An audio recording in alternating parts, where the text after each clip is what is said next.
Sawadee-krap. Hello and welcome to Daily Wisdom, Walking the Path with the Buddha. Today is our group learning program and we're in chapter 6 of our book, Developing a Life Practice, The Path That Leads to Enlightenment. This chapter is titled The Middle Way, Walking the Middle Way. This is where you learn a very simple teaching, but in its application, it's very profound and it will significantly improve the way that you're able to function in the world through the way that the mind interacts and does various things and makes various decisions. So I'm going to be teaching you this today after we do our meditation. We're going to be starting with our meditation of breathing mindfulness meditation. So I'd like to welcome all of you, whether you're joining for the first time or you've been joining regularly. As we get going with our meditation, I'll guide you in that meditation, but then ultimately after our meditation, I'm going to share this teaching with you that's going to help you to understand how to implement this very simple teaching that is going to have significant impact into your life in the way that you make day-to-day decisions. So if you'd like to join for meditation, you can take a position either seated, lying, or standing. These are helpful with online learning. There's also a walking position that I teach and have various videos on that as well. If you're sitting on the floor, you might just sit with your legs lightly crossed, or you might be sitting in a chair or something like this. You would like your right hand to be right hand over left with your thumbs together. That's the way that the Buddha did it. But if you can't do it that way for any reason whatsoever, there's other options as well, like putting your palms on your thighs or your knees or your palms up. Some people like to just rest their hands in their lap. So whatever's comfortable for you. And you might even change it throughout your meditation practice. You might change through various sessions. So as you're meditating, you would like your upper body to be erect. This keeps the mind attentive and alert during the meditation. And it also helps you to breathe in through the nose and out through the nose. So I'm going to guide you in meditation, and then there'll be a period of time where it'll be quiet, and then we'll come out of the meditation. And I ease into the meditation and out of the meditation with some chanting, but this is just to help ease the mind into meditation. There isn't any mystical or magical things or rites or rituals or ceremonies or worship with the teachings of the Buddha. So I'm going to ease in with the chanting, and if you'd like to join along, you're welcome to do so. Arahang Samma Sambuddho Mahakawa Bhutang Mahakawanang Apivatemi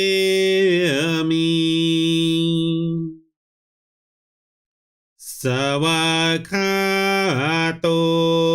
Mahakawata Dhammo Dhammang Namasami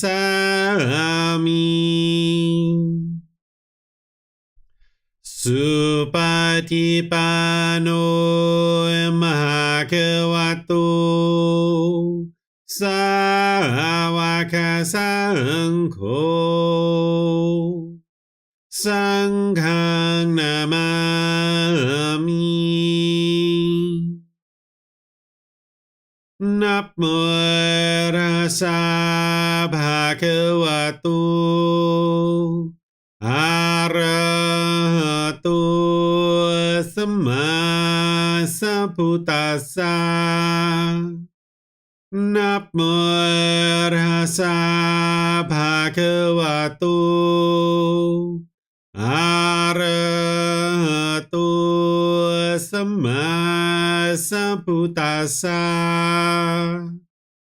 Namo Rasa Bhagavato Arahato Samma Sambuddhassa Iti piso mahakawa Arahang Samma Sambuddho Vicacaranang Sammuno Sakato Rokavito Anutero Purisa Dhamma Sati Satatawa Manusanang Poto breath.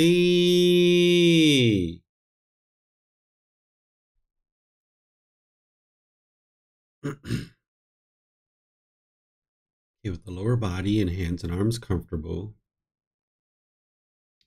and the upper body erect, just close the eyes and start breathing in through the nose and out through the nose.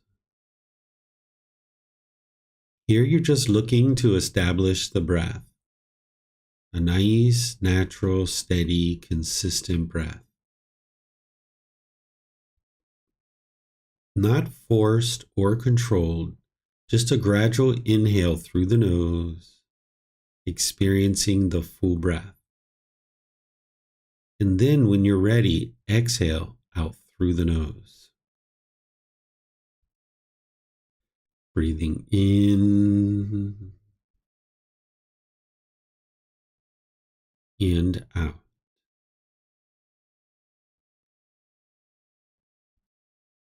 Breathing in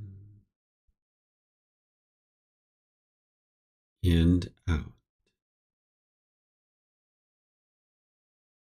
Your breath may not match up with the guidance that I'm providing, and that's okay. This is your practice. I'm just here for guidance. You can use this voice as a reminder that whenever you get to the next inhale, breathing gradually through the nose, developing a nice, natural, steady, consistent breath. And then, whenever you're ready, exhale out through the nose, experiencing the full breath. Breathing in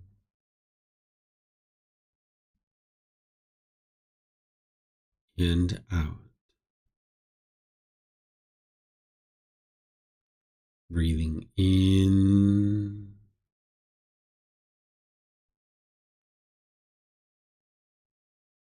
and out.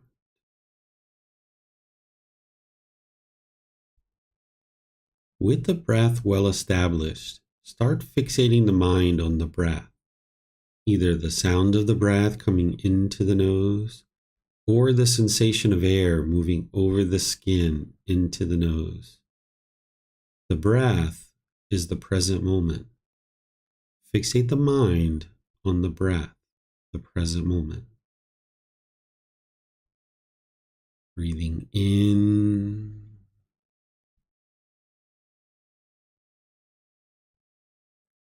and out.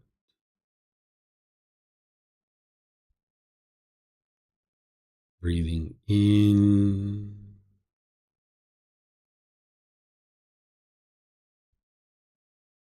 and out.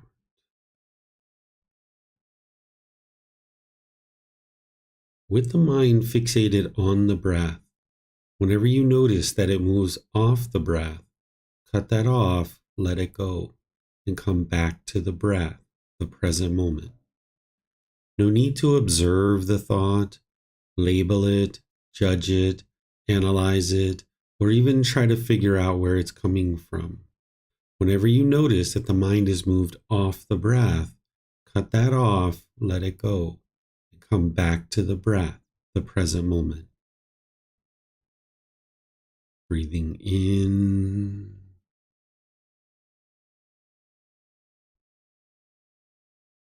and out.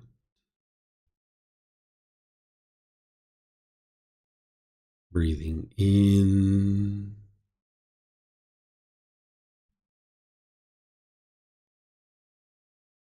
and out.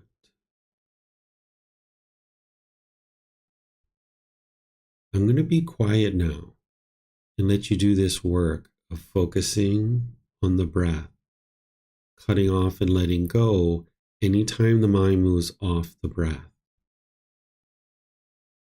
You have nowhere to go. There's nothing to do. No one needs you right now. This is your time to focus on the breath. Breathing in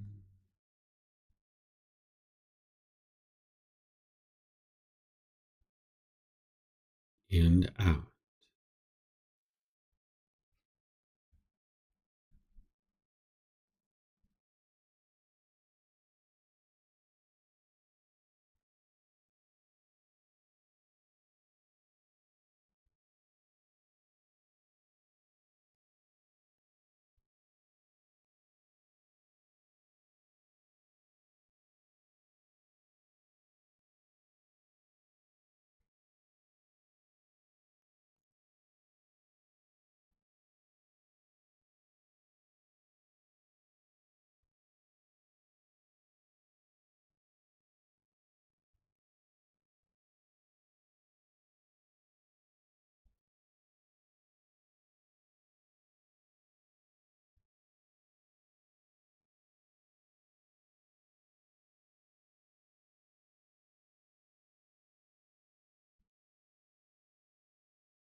ระหังสัมมาสัมพุทโธภะคะวา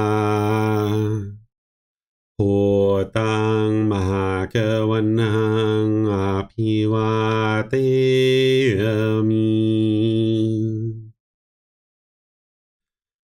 สวากขาโตภะคะวะตาธัมโมธัมมังนามัสสามิ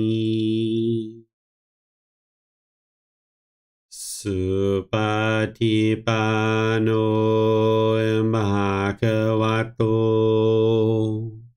สาวกสังโฆ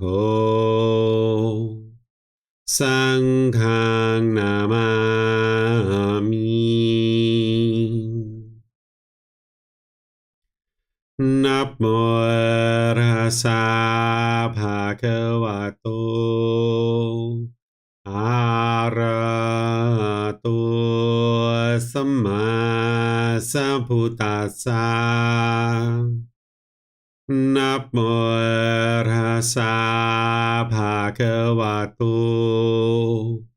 อะระหะโตสัมมาสัมพุทธัสสะนะโมตัสสะภะคะวะโตอะระหะโตสัมมาสัมพุทธัสสะอิติปิโสภะคะวะอะระหังสัมมาสัมพุทโธวิชาจารณังสัมมุโนสกขาโตโรกาวิโตอนุเตโรภูริสาดัมมาสติสัตตาตาวามนุสนังพุทโธภะคะวะติ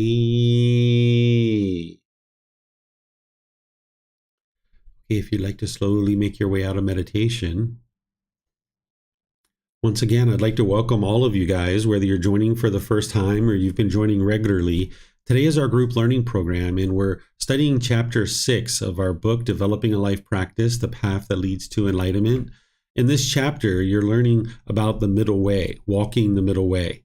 In reality, you actually learned the middle way previously in the group learning program, because the middle way is the Eightfold Path.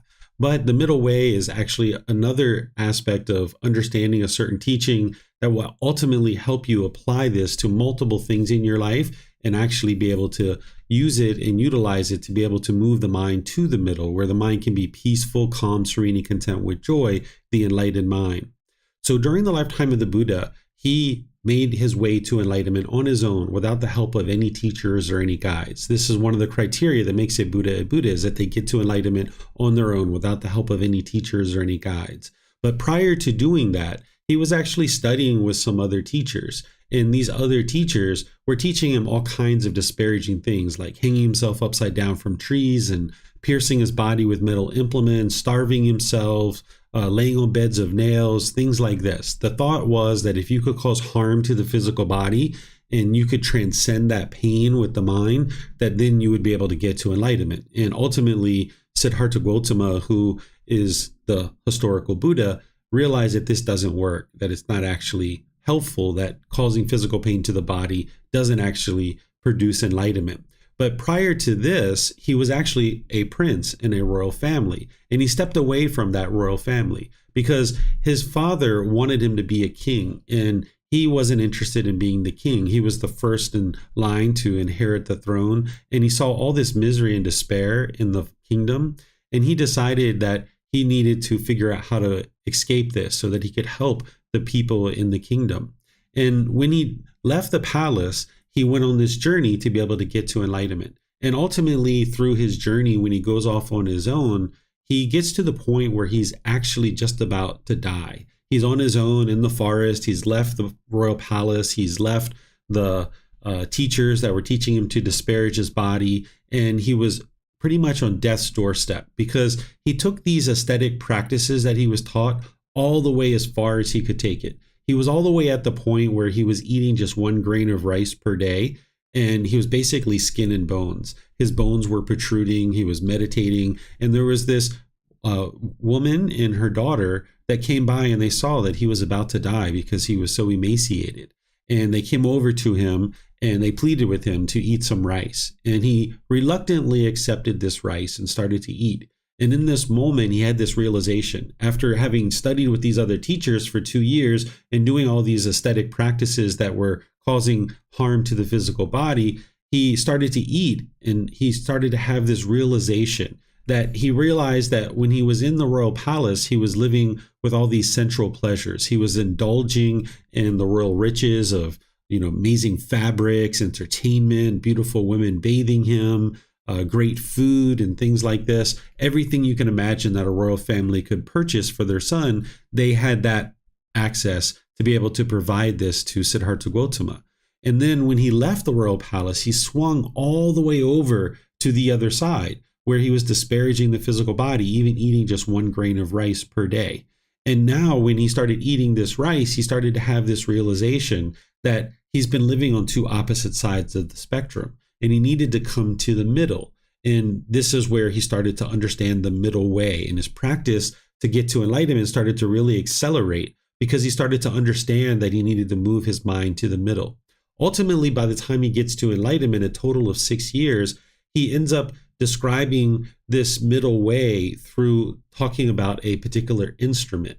And this instrument that he was talking about was a lute. And here, this is a sitar, which is from India, but we might think about any kind of stringed instrument, whether it's a sitar, a guitar, a violin, or any kind of stringed instrument. That the Buddha used this analogy with the instrument and comparing it to the mind.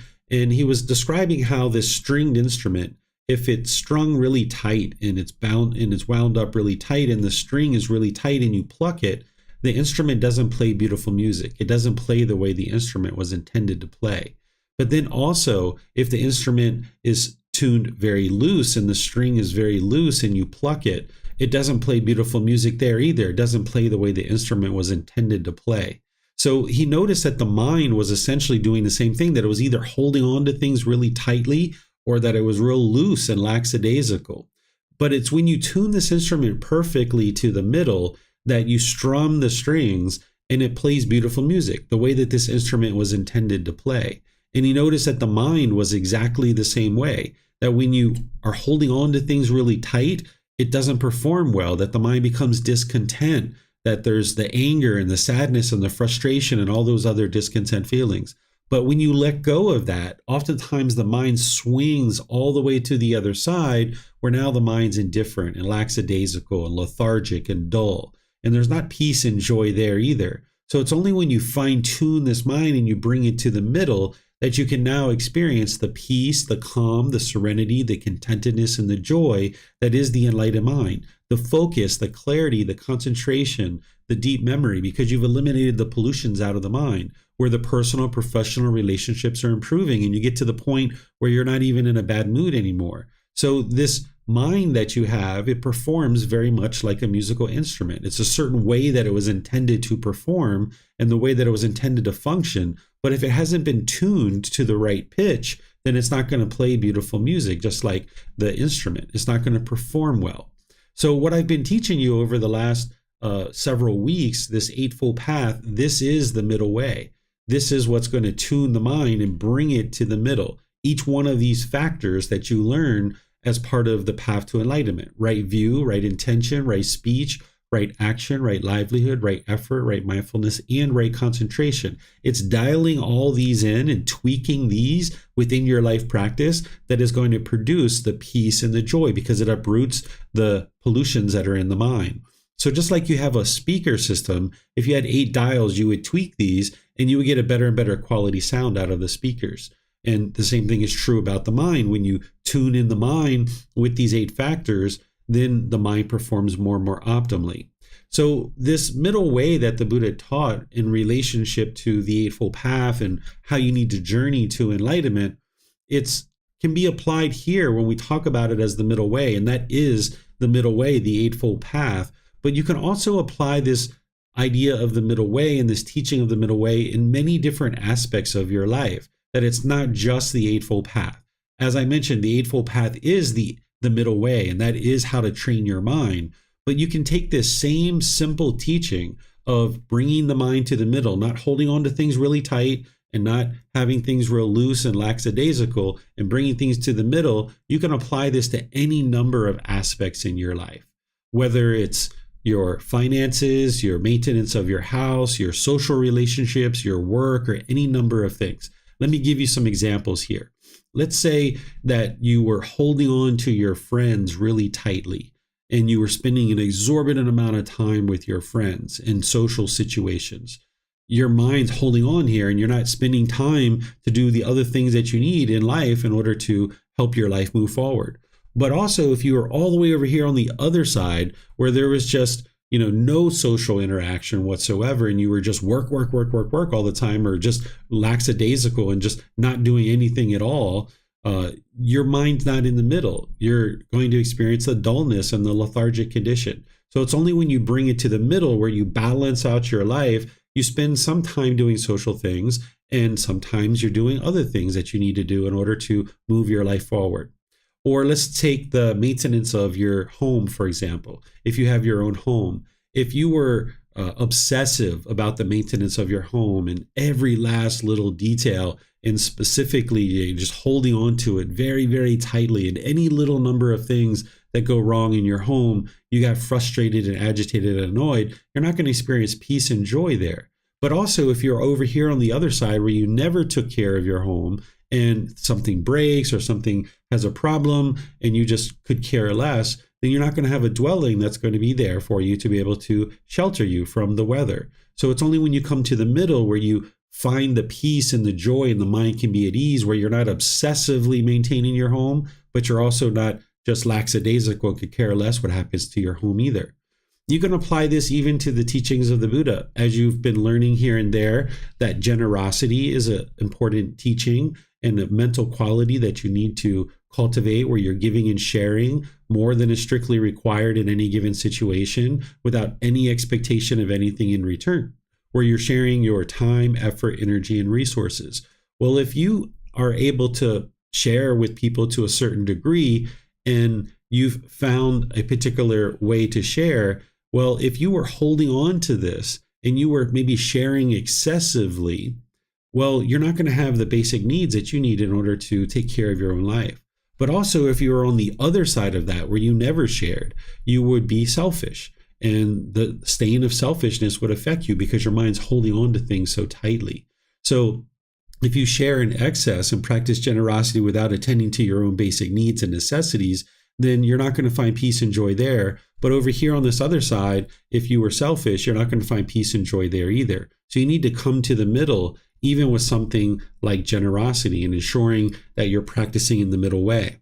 But the interesting thing about this middle way is that it's impermanent, that it fluctuates. Of course, the Eightfold Path is the Eightfold Path is the Eightfold Path, but applying it to these other aspects of your life that I'm talking about, it's going to fluctuate. It's not like this straight path that goes from point A straight to the mountain. Instead, you might start kind of on a certain path, but then it kind of ebbs and flows and changes as things change in your life. So using this same example of generosity, say you have found a certain place where you felt like sharing your time, effort, energy, and resources, that you've gotten to the middle and you're like, this is great. I'm able to share X amount of time or X amount of dollars. And this feels like the middle to me because I'm able to take care of all the things that I need to take care of, but I'm also sharing on a regular basis. And you found that middle way and you feel peace and joy when you're practicing generosity in that way. Well, you might have found the middle with that particular aspect of your practice, but then as you go forward in life, things are going to change because of impermanence. You might get laid off of your job, or you might, end up needing to study and go away to school. Or you might need to attend to your parents. Maybe your parents are getting old and elderly and you need to attend to them. Or maybe you have children that are entering into college or university. You're going to need to be able to find the middle on any one particular thing, whether it's your generosity, maintaining your home, your social activity, maintaining the health of your body, maintaining your career and your development in your career, all these different things. You're going to need to find the middle on those, but then they're going to ebb and they're going to flow. As things change, as the variables change in your life, impermanence is happening all the time, you're going to need to be able to change and adjust all these different aspects of your life. But when you find the middle way on any particular aspect of your life, there'll be peace and there'll be joy there. It's almost like the mind takes a breath of fresh air. When you're not practicing the middle way, you're going to notice the stress, the anxiety, the bitterness, the hostility, the shyness, the resentment, the jealousy, all these other discontent feelings are going to be coming into the mind when you're not practicing the middle way, because you're either going to be holding on to something too tight, or you're going to be on that other side where your mind is dull or lethargic. So you're going to need to watch this with your mindfulness or awareness of mind, that your mind might swing back and forth. It's very rare that you're going to let go of something in terms of a craving, desire, attachment, and your mind's going to move right to the middle. This isn't the way it typically happens. When you're letting go of craving, desire, attachments in your mind, the mind will usually swing to the other side, overshooting the middle, and now your mind's more indifferent and dull and lethargic. And you can see that the mind is not in the middle there either. So you need to start moving the mind back towards the middle. But once again, you tend to overshoot that middle and you start moving back into craving. Not as much as you were before, but you start moving back into craving. So you're going to notice that the mind kind of swings like a pendulum like this before it kind of finds the middle. And then when it finds the middle, zoom, there you are. You're right in the middle, and you'll notice that the peace and the joy will be there. It'll almost feel like the mind is taking a breath of fresh air. And then you be observant of that, and you notice where the middle is, and you notice the peace and the joy in the mind. And now as things are changing in your life, now you change as well. And you make these subtle changes in your life based on all the different variables that you have in your life. So this is a very simple teaching that I'm sharing with you, and this is everything that I have to share with you at this point. And I'm going to open up to questions and see what questions you guys have about applying this to your life. Because while this is a very simple teaching, the real impact in the profound nature of this teaching is when you're applying it to your life. So I'm going to open up to any and all questions that you guys have related to this particular teaching and anything else that you guys would like to talk about, because we've been studying now for a good 2 months, probably like a 2.5 months at this point. And we've been studying a lot of really in-depth teachings. And here in chapter 6, it's kind of just a very simple teaching to help you understand that the Eightfold Path is the middle way, and that you can fine tune your mind just like this instrument to play beautiful music. And you can read the book. It's probably going to take you all of about maybe 10 or 15 minutes to read this particular chapter. It's a very short chapter, one of the shortest chapters in the book. And then next week, we're going to be moving into chapter 7, which is the 5 precepts, a householder's guide to daily practice. This is a much deeper teaching. So you got kind of like a little bit of a respite here where you're learning this very simple teaching. But if you understand it and you can apply it to your life, that's where it's really profound and really impactful. So let me know what questions you guys have, whether you're in Facebook, YouTube, or Zoom. You can put that into the comments section. Or if you're in Zoom, you can electronically raise your hand and ask any questions that you like. So we have some questions coming in here on Zoom. Arvind is asking, does the middle way essentially mean everything in moderation, or are these certain things that should just be off limits? So when you say everything in moderation, right away my mind thinks like, does that mean cocaine or heroin or, crystal meth or something like this? Of course, not those things, right? You're not referring to those kinds of things. But what this essentially is the middle way is the Eightfold Path. And when you learn and practice the Eightfold Path, this is what will guide you to that peace and joy. But then you can extrapolate this teaching of the middle way and apply it to various parts of your life. And we might call this nowadays, we might call it a balanced lifestyle, right? Because a lot of people talk about this balanced lifestyle, at least they used to. I don't know what people talk about nowadays. But people struggle to find out, what is that? What does that mean? Well, it means is where you're not holding on to things real tight, but you're also not lackadaisical either. So you spend time with your life partner or your children, or you spend time with your parents. But if you did this excessively, then you're not attending to the basic needs that you have or that you have at work or something like this. But also, if you never spend time with your family members, that wouldn't be helpful either. So you need to find that middle way, and it's going to ebb and flow as things change in your life. So what this middle way is in terms of the extrapolation that I'm guiding you to understand is to cultivate and create this balanced lifestyle for yourself on all these different factors, whether it's the maintenance of your home, whether it's the development of your career, whether it's your social situation, whether it's your finances, or any number of things, even practicing the teachings of the Buddha. If you were to be reading excessively, let's just say you were reading 5 hours a day and you were meditating 3 hours a day, this is excessive, and you're maybe craving to get to enlightenment. But also, if you're over here on the other side, where you just could care less about how you interact with people and how you train your mind and whether you even train it or not, and you could just care less and you're not doing anything for inner growth and development, that's not going to produce peace and joy either. So you need to come to the middle, even with pursuing the path to enlightenment. You need to pursue it as a goal, as an objective or an interest, and gradually work towards it, understanding that you're going to maybe set a goal in life, and you're going to set maybe that you would like to accomplish this in 4 weeks or 8 weeks. And then as you gradually work towards this goal, you might get to the 4-week threshold and realize that you only have about 60% of your goal completed.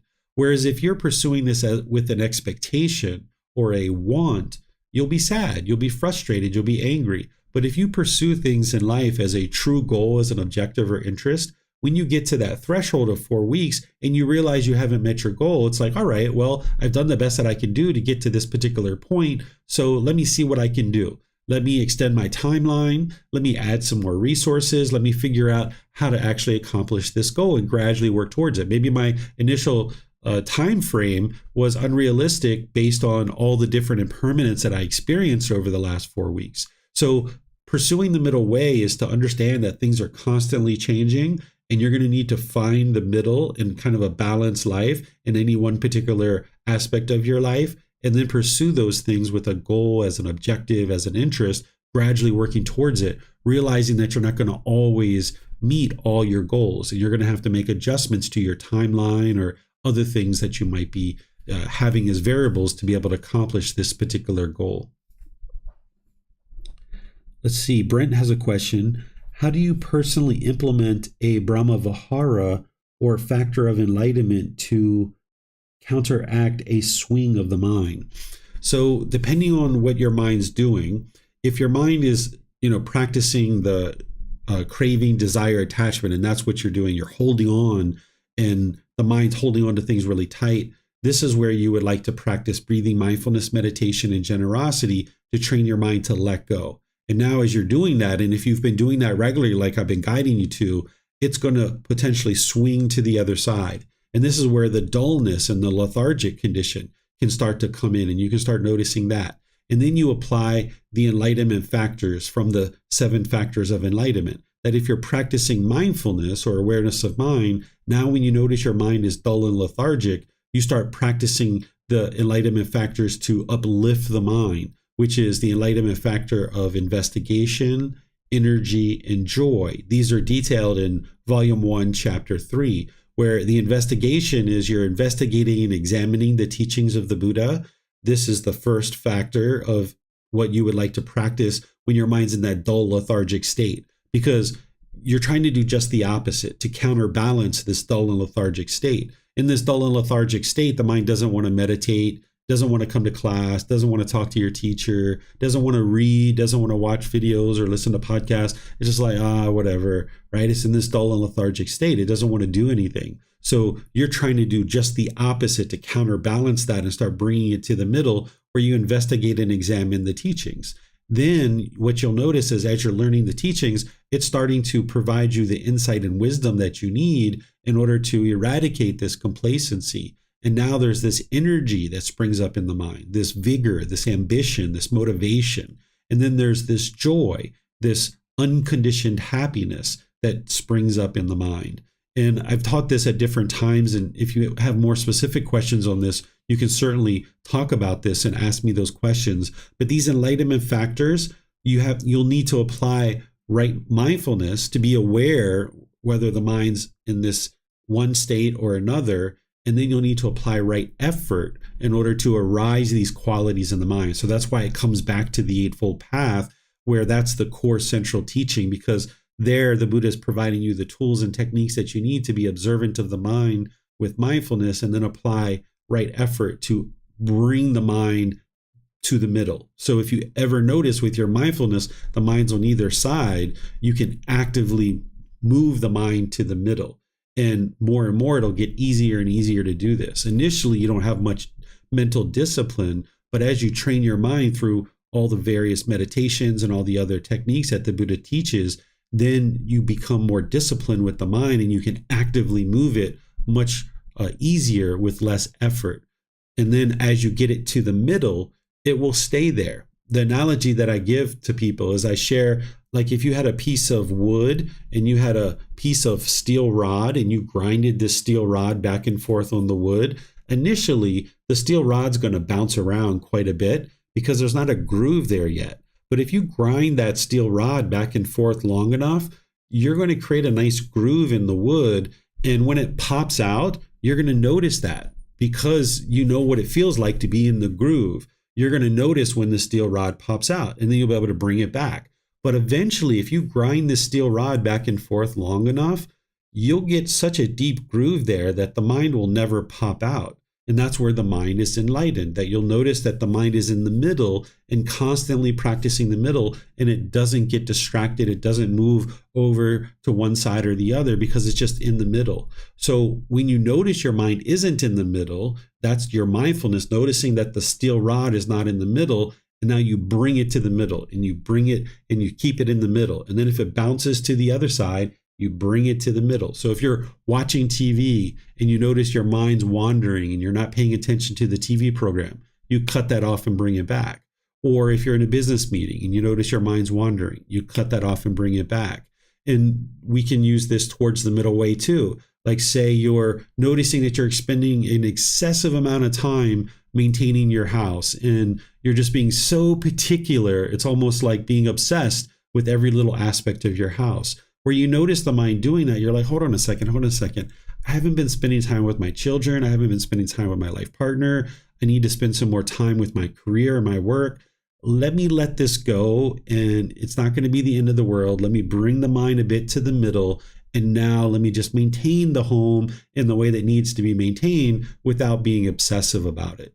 And this is where you can use your mindfulness and this understanding of the middle way. When you look at your life, whenever you see that you're doing anything excessively and the mind's craving or chasing after things, or it's dull or lethargic, then you use that right effort to bring the mind to the middle.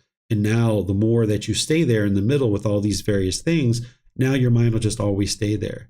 But it's going to bounce around quite a bit for many months and even years. But as you go, it'll bounce around less and less. Okay, great questions there, guys. Let me see if we have any questions on YouTube or Facebook.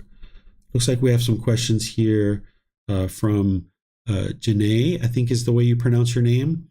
Janae Joy. When you say the middle way is the Eightfold Path, what do you mean? So the Eightfold Path is the training that is going to fine tune the mind. So just like that instrument, you reach up to the knob of a guitar and you tune that, and you get all the strings tuned to a particular pitch. And now the guitar is in the perfect tension. And when you strum it, it plays beautiful music the way it's intended to play. So this, guitar or any other stringed instrument, the middle way is that all the strings are tuned to the perfect pitch. Well, the Eightfold Path is those little knobs that you're turning in the mind, and it's training the mind to be able to now be at that perfect pitch and optimized. But you need to gradually train it up to that point. So things like, for example, right speech. When we studied right speech last week and in our previous classes, the Buddha teaches about how to eliminate lying, slander, which is like gossip, harsh speech, and frivolous speech. These are all based in craving, desire, attachment. If you're lying, this is because there's certain things that you want, and if you told the truth, you're not going to get what you want. So the mind lies in order to get what it wants. And there's that craving, desire, attachment there. If the mind is having slander or gossip, this is where you're degrading and diminishing other people. And oftentimes the mind thinks that, hey, I want to look good here. And if I put out somebody else's candle, then I will look good. My candle will burn brighter. But in reality, when you put out someone else's candle, it's darker in the room. You would like everybody's candle to be on. So no need to diminish and degrade other people through slander and gossip. Or if you have harsh speech, for example, where you're bitter and harsh and hostile towards others, the mind's not in the middle. There's some craving, there's some desire that is there that the mind is longing, yearning for. Just like with the lying and the slander, the harsh speech comes along with craving. There's some craving that's motivating that bitterness and hostility in the mind. And then the same thing with frivolous speech, that when the mind's just talking idle chatter, just blah, blah, blah, blah, blah, blah, blah, blah, blah, blah, blah, blah. It's not even a conversation anymore. It's just like broadcasting. If you've ever done that, people are just going to tune you out. And that comes from craving, desire, attachment. So if you didn't know these things and you didn't have that wisdom, your mind's craving and it's holding on. It's lying, it's slandering, it's speaking harshly, it's having frivolous speech. There's just craving, craving, craving, craving, craving. The string is tuned too tight. So now the right speech, the Buddha is teaching you how to bring that to the middle, where you eliminate those aspects of your practice. And now you practice the 5 factors of well-spoken speech, where you speak at the right time, what you say is true, you speak gentle, you speak beneficially, and you speak with a mind of loving kindness. This is what I taught as part of the 5 factors of well-spoken speech. Now, this is fine-tuning the mind. This is like getting out your tuner on your guitar and you're tweaking the string and you're plucking the string and you're looking for the pitch to make sure it's at the right pitch. So the same thing is true, is you got to get out the teachings of the Buddha, look at what he's saying about right speech, or we might think about this as right communication, because we'd like our emails, our text messages, our social media posts, everything to be using this right speech, because these are the natural laws that are going to help you to be able to interact more harmoniously with all beings. But it's also fine-tuning your mind to eliminate craving, desire, attachment, so you're not holding on to things so tightly. And then that's what I say, that when you start letting those things go, when you're starting to let cravings go, you might notice the mind swings to the other side where it's more lackadaisical. So the Eightfold Path is going to show you how to tune in your practice with all these individual dials. And then Janae also asked some more questions here. In what ways do people struggle the most to walk the middle way? Well, if we talk about the middle way as the Eightfold Path, where people struggle the most is just getting started with right view. Oftentimes people struggle with being able to see that their mind is causing their own discontentedness. Oftentimes what we do in the unenlightened state is we blame other people. We think that other people are causing us to be angry, or we think other people are causing us to be frustrated or agitated or annoyed. So what I do is I walk students through the 3 universal truths and the 4 noble truths, showing you how to learn it, how to reflect on it, to independently verify it, and how to practice it, so that now you can see the truth for yourself through independent verification that your mind is causing your own discontentedness. But if a student isn't willing to do that work, to be able to see that their mind is causing their own discontentedness, then they will continue to believe that other people are causing them to be angry. And now, as long as you believe other people are causing you to be angry, you're going to either push people away out of your life, you're going to be bitter, harsh, and hostile towards them, or you're going to put your expectations on people and try to control people. So establishing right view is so important in terms of the Eightfold Path and practicing that teaching closely. And then from there, all the others start to just make sense of why it is that the Buddha is teaching all these other teachings. In terms of the simplicity of this teaching of the middle way and applying it to your life, whether it's about your home or your own personal health or your social relationships or your finances, where people struggle with that is they kind of get to the middle on any particular topic, and whether it's your finances or social situation or what have you, and now they hold on to that and they think that that's going to be permanent, and they just kind of locked and loaded as if they're taking a straight, beeline towards the mountain. That's why I use that image of the mountain, is that people think that they're just kind of walking straight towards the mountain, when in reality, this path is kind of winding and turning. So whenever you find the middle with any particular aspect of your life, whether it's finances or social situation or whatever, you need to understand impermanence is always there. It's always at play, and it's going to continue to change things in your life. And when that occurs, you need to be observant of that and then just ebb and flow and change as things are changing in your life. And now you can make adjustments and continue to keep your mind tuned to the middle with any one particular topic of finances or maintaining your home or your career development or any other thing. Here's another question from Janae. How does walking the middle way help with focus, concentration, and memory? So if we talk about walking the middle way in terms of the Eightfold Path, it's helping you because it's fine-tuning the mind and it's eliminating the pollutions in the mind. And when you're eliminating those pollutions, that's what's going to bring in the focus, the concentration, and the memory. That oftentimes people think that it's the meditation that's producing these qualities. And there is a certain aspect of the meditation where you're exercising the mind and you're focused on the breath. And when the mind moves off the breath, you're cutting that off and bringing the mind back to the breath. And that is producing certain mental qualities that are wholesome and helpful. But what's really producing the focus, concentration, and memory and all those other benefits is the elimination of craving, desire, attachment. That's what the meditation is doing. The meditation is each time you're moving the mind off the breath, you're letting go and letting go and letting go, and you're training your mind to let go instead of hold on with craving, desire, attachment.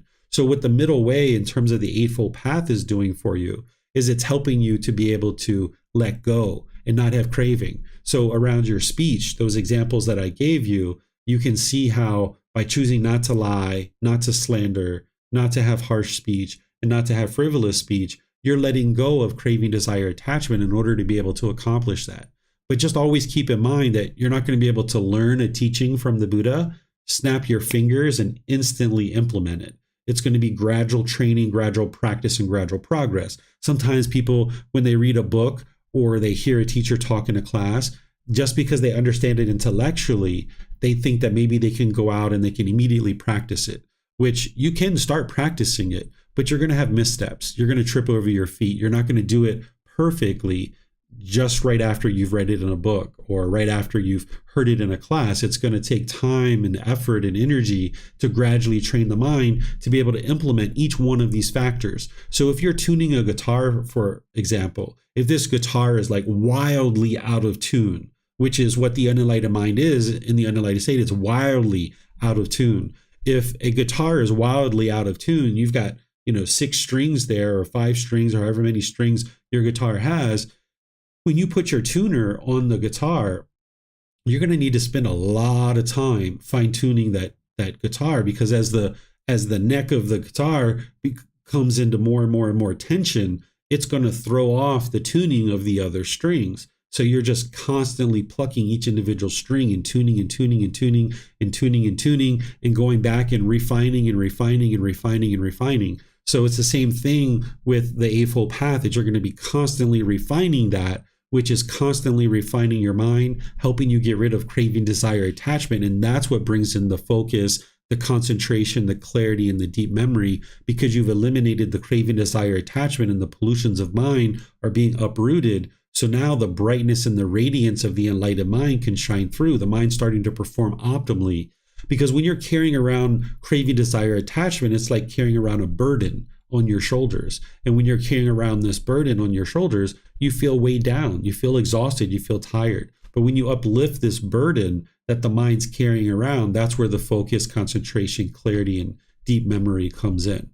Now, in terms of practicing the middle way with all the other factors, and whether it's your maintenance of your home or your health or your social situation, those other things that I explained how you can extrapolate this teaching into, that's going to help you, because it's going to help you balance your time and your effort and your energy across all the different challenges that you have, all the different responsibilities that you have. So there you're going to feel better, because you're going to know, like, hey, my family is taken care of, my work life is taken care of, my home is taken care of, my clothing is taken care of. You've got all these things well taken care of, And now you just enjoy your life because you've got everything really well worked out. Essentially, what you're doing on the path to enlightenment is you're developing the ideal life for yourself. But you're doing that through the wisdom of the teachings of the Buddha. So if you feel like your friends have like come down to a minimal, and you like one time in your life, maybe you had all kinds of friends and all kinds of social interaction, and that's kind of come down to a minimum, and now you're doing all this work within your own mind and doing your own development, that might take several months and several years to do, but then eventually you'll kind of expand back out. This is normal, that you might kind of consolidate the things that you're doing and not having so much interaction in the world. And now when you consolidate all these things and you kind of build this ideal life for yourself based on the wisdom of the natural laws, when you expand back out, your life won't collapse on you. If you've ever been through periods of time where you kind of like built up your life, whether it's with like a life partner or children or your career, and everything just kind of collapsed on you, this is because you weren't practicing the natural laws. You didn't have the wisdom of the natural laws of existence that the Buddha taught. And then you had to rebuild your life. And that's really challenging to do. So if your life has been consolidated and you kind of find that you're not spending very much time with other people, that just very few people in your life, this is helpful because you can work on your own mind, learn all these teachings, learn the natural laws. And then as you expand back out and you build your life, this ideal life, everything can be at ease, where you've got everything taken care of and you're not struggling and having difficulties, whether it's with your food, your clothing, your home, your work life, your family life, all these different things. You just got them worked out really, really well. So that's how it helps you to have focus and concentration, that your mind is not like all over the place trying to haphazardly figure this out and haphazardly figure this out and barely keep your head above water. You know, sometimes you feel this way when you're drowning in craving, when you're drowning in anger and ignorance and unknowing of true reality. You feel like you can barely keep your head above water because you're barely keeping up with your finances, or you're barely keeping up with your home, or you're barely keeping up with your work, and it can feel like you're drowning. So you can start learning these teachings and put together this ideal life for yourself. And this is where you can be focused and concentrated because you're not worried about your family. You're not worried about your finances. You're not worried about your career because you've got all these things that you're practicing in the middle way. And now everything's at ease. And that's how you'll know that your mind is moving to the middle, because you'll have all these different facets of your life that'll be at ease. Okay, so great questions there. And if you guys have more, you're welcome to put those into Facebook, YouTube, or Zoom. So far, I've looked at a few in YouTube and Zoom as well.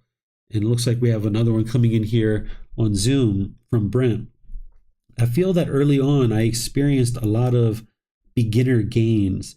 The light attachments were let go of fairly easily, and now the heavy, sticky ones remain.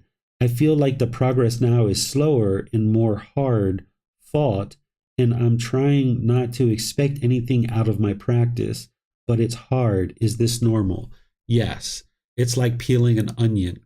When you're peeling an onion, those outer layers come off really easy, right? But when you get into the core of the onion, they're like holding on and they're a lot harder. And you keep trying to peel this onion back and peel this onion back, and it's like holding on really tight. So by the time you get to like the second, third stage of enlightenment, for example, you're going to still have attachments there.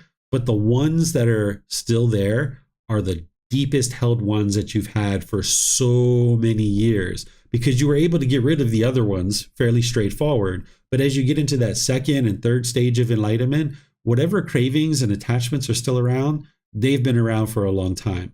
I've been sharing with students in the last few days that there was a particular craving that I was working on that took me multiple years to let go of this one particular craving. And it was very challenging to let go of it. And you're going to have those same kind of things. And early on, you can be making all this progress and you can see all these gains where you see your focus and concentration really pick up because you're letting go of so many individual smaller attachments. But then, like you say, every attachment after that, it's a bit more challenging because they're deeper held, they're deeper in the mind, they're more deeply rooted. But you've potentially seen enough progress in the ones that you have let go of that your dedication kicks in, your confidence kicks in, your determination kicks in, and you stay dedicated to the work, and you just continue to do what you know that led to those improvements and those gains that you've already seen, and you just stay dedicated to doing those things and you don't give up. And this is what's going to see you through all the way to the end.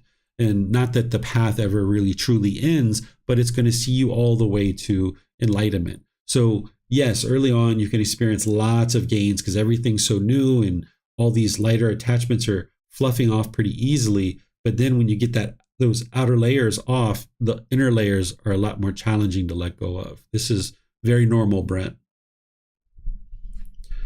Okay, I'm going to check one more time if we have any more questions here. Okay, I'm not seeing any more questions anywhere.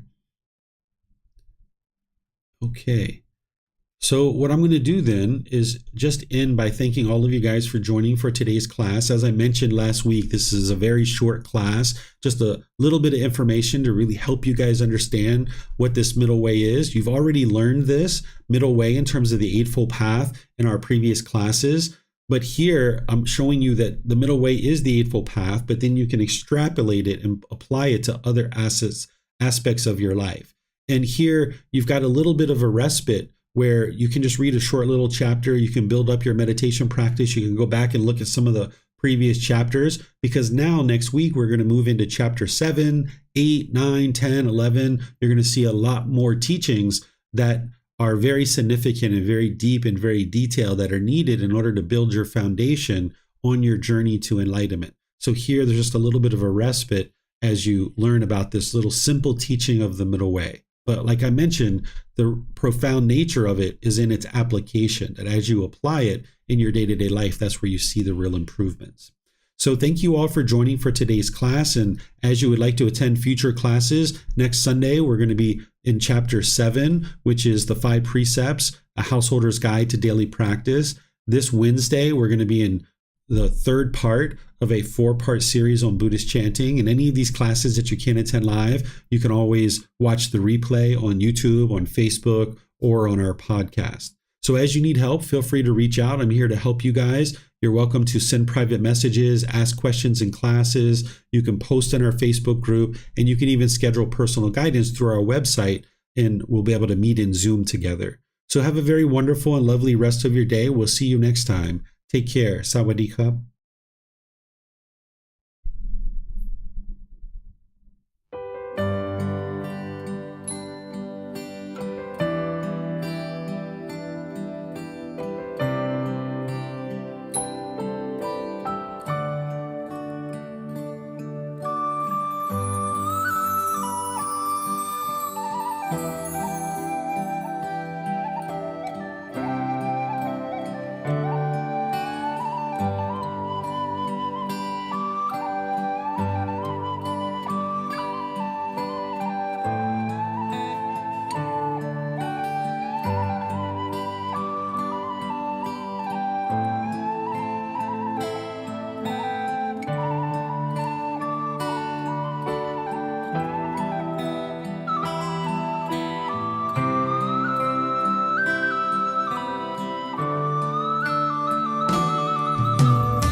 Thank you again for watching. Enjoy your meditation.